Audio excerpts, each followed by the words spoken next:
আমাদেরকে সবচেয়ে ভালোবাসেন আমাদের রব আল্লাহ। সত্যিকারের ভালোবাসার ডেফিনেশনটা হচ্ছে যে আপনি নিঃস্বার্থভাবে কাউকে ভালোবাসেন। আমাদের আশপাশে যারা আছে, যারা হালাল, ইভেন হালাল, আমার মা, আমার বোন, আমার বাবা, আমার স্ত্রী, আমার ছেলে, আমার মেয়ে, এদেরও যদি কখনো স্বার্থে আঘাত পড়ে, দেখবেন সেও আপনার পাশ থেকে সরে যাচ্ছে। এমন হয়নি কখনো?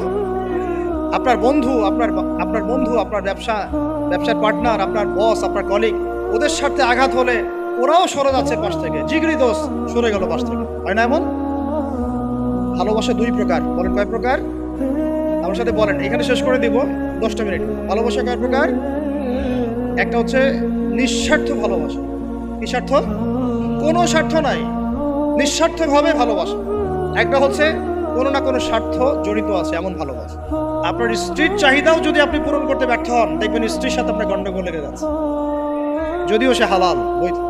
তাই না? এমন হয় না অনেক সময়? আমি তো অনেকদিন বলেছি, অনেকদিন আগেও বলেছি, 5 বছর 6 বছর আগে, যে মানুষ আসলেই মানুষের অবস্থানকে মূল্যায়ন করে। ভিতর থেকে মানুষকে শুধু মূল্যায়ন করে আল্লাহ রাব্বুল আলামিন। না হলে কি হতো? এই যে এত অন্যায় আমরা করেছি, আল্লাহ পাক কি আমাদেরকে ছেড়ে দিয়েছেন, ফেলে দিয়েছেন, গজবে ধ্বংস করে দিয়েছেন? এই যে আল্লাহ পাক যে আমাদেরকে মহব্বত করেন, ভালোবাসেন, তার প্রমাণে আল্লাহ পাক চান যে আমরা যেন ফিরে আসি। আল্লাহ পাক বলছেন, সারা দুনিয়ার সমান গুনাহও যদি সে করে ফেলে, আসমানের সমানও গুনাহ করে ফেলে, খালি তওবা করে ফিরে আল্লাহকে বলবে, আস্তাগফিরুল্লাহাল্লাযী লা ইলাহা ইল্লা হুয়াল হাইয়ুল কাইয়্যুম ওয়া আতুবু ইলাইহি। আল্লাহ পাক বলছেন, খালেস তওবা করলে গুনাহ তো মাফ করে দিবই, আগের গুনাহগুলোকে নেকি দিয়ে পরিবর্তন করে দিব।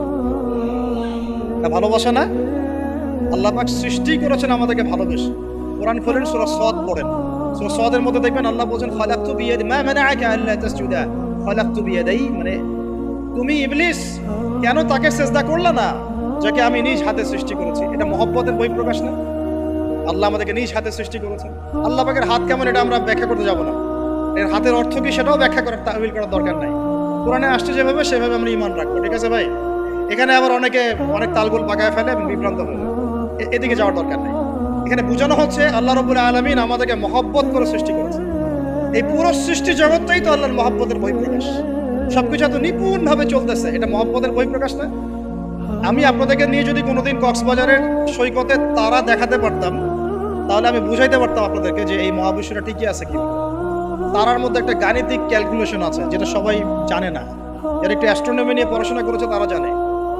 আপনার মানে মাথার বিবেকই উল্টায় যাবে যে এত সূক্ষ্মভাবে কিভাবে আল্লাহ রাব্বুল আলামিন এই মহাবিশ্ব সৃষ্টি করে। এক চুল এদিক ওদিক হলে পুরো বিশ্ব কায়নাত ধ্বংস হয়ে যায়। এটা কি আল্লাহ পাকের মহব্বতের পরিপ্রকাশ না? আল্লাহ পাক তো বরং বলেছেন পুরো সৃষ্টি পরিবারটাই আল্লাহর আহাল, আল্লাহর পরিবারের অন্তর্ভুক্ত। সুবহানাল্লাহ। এমনকি আল্লাহ পাক আমাদেরকে বলেছেন, তোমরা জমিনবাসীর সবার উপর রহম করো। ইরহামু মান ফিল আরদ ইয়ারহামুকুম মান ফিস সামা। তোমরা সবার উপর রহম করো, দয়া করো। দয়া, রহম এটা তো মহব্বতের একটা অংশ। তোমরা সবার উপর দয়া করো, রহম করো, মহব্বত করো। এটা কি হবে? তাহলে আল্লাহ পাক আসমানে যিনি আছেন, আল্লাহ পাক তোমাদের উপর রহম করবে। আমরা সেই মহান সত্তার ভালোবাসার থেকে বের হয়ে হারাম এই যৌন ভালোবাসার দিকে যাওয়ার চেষ্টা করছি। আসলে এটা ভালোবাসা না, যৌনতা, এর দিকে যাওয়ার জন্য এইসব করছি। আল্লাহ পাক আমাদেরকে মাফ করে যেন হেদায়েত দান করেন। আল্লাহ পাক কত ভালোবাসেন এটা নিয়ে বলতে গেলে আজকে রাত শেষ হবে। দেখেন, আল্লাহ রাব্বুল আলামিন আদম আলাইহিস সালামকে সৃষ্টি করেছেন, করে সমস্ত নাম শিক্ষা দিয়েছেন। নাম মানে হলো ইলম। নাম মানে কি? ভালো না বাসলে আল্লাহ পাক কাউকে সবচেয়ে সেরা কিছু দান করেন। সূরা 3 আল্লাহ পাক কি বলেছেন?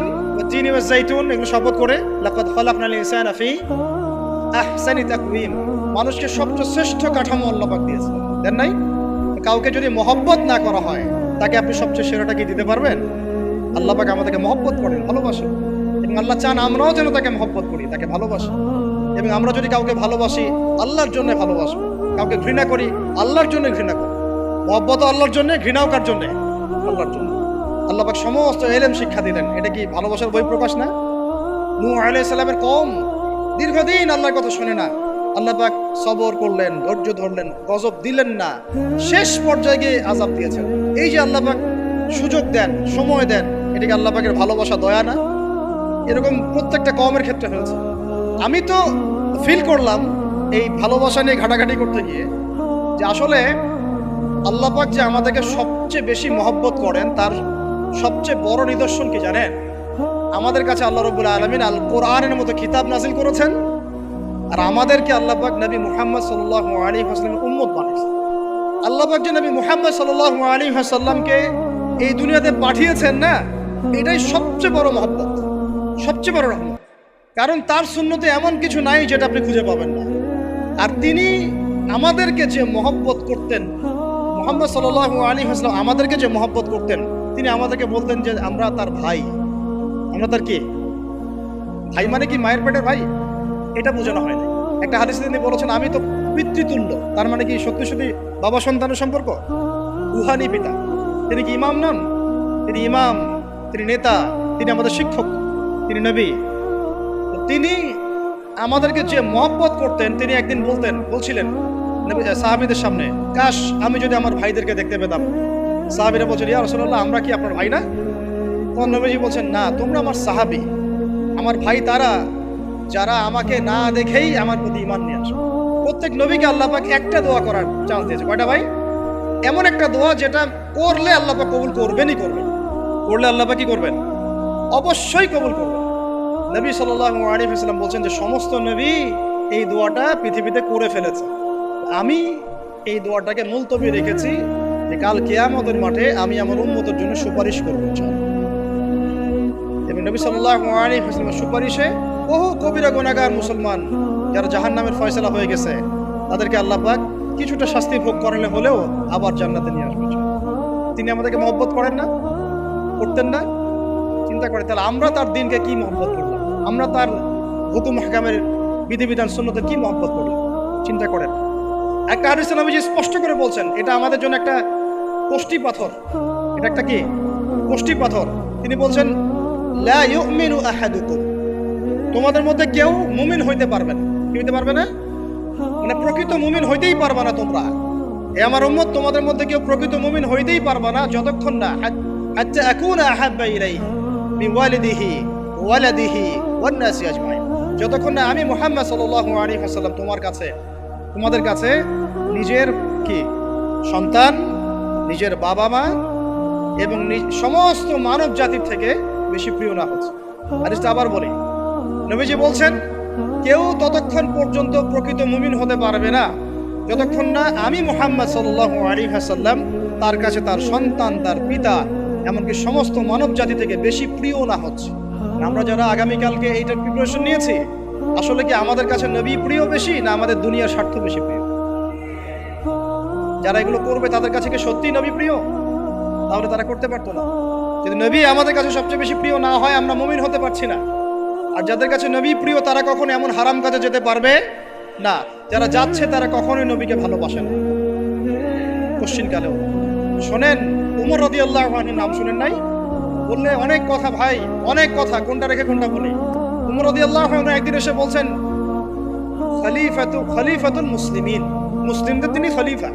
জান্নাতের সুসংবাদপ্রাপ্ত 10 জন সাহাবীর একজন। জান্নাতের সার্টিফিকেট পেয়েছেন পৃথিবীতে কয়জন সাহাবী? একটা হাদিসে একসাথে 10 জন। ওই 10 জনের অন্যতম একজন, যিনি এমন শাসন ব্যবস্থা পৃথিবীতে প্রতিষ্ঠা করেছিলেন যার মতো মিসাল এখন পর্যন্ত পৃথিবীতে আর দেখা যায় নাই। একটা হাদিসে আসছে যে রাস্তা দিয়ে ওমর হাঁটে ওই রাস্তা দিয়ে শয়তান হাঁটে না। কি বুঝলেন? শয়তান যদি দেখে ওই যে ওমর, ও আর ওই যাবে না ওই রাস্তাটা। এই হচ্ছে ওমর ইবনে খাত্তাব। আমার পরে কোনো নবী নাই। নবীজি বলছেন আমার পরে কোনো নবী নাই, লা নবিয়্যা বাদি, আমার পরে কোনো নবী নাই। যদি হতো তাহলে ওমর হতো, যদি হতো তাহলে ওমর হতো। অন্য একটা হাদিসে আসছে আমার পরে কোনো নবী নাই, তবে তুমি আমার, এটা অন্য সাহাবী সম্পর্কে, আলী ইবনে আবি তালিব সম্পর্কে, তুমি আমার জীবনে তেমন মূসার জীবনে হারুন ছিল যেমন। এটা হচ্ছে আলী ইবনে আবি তালিব।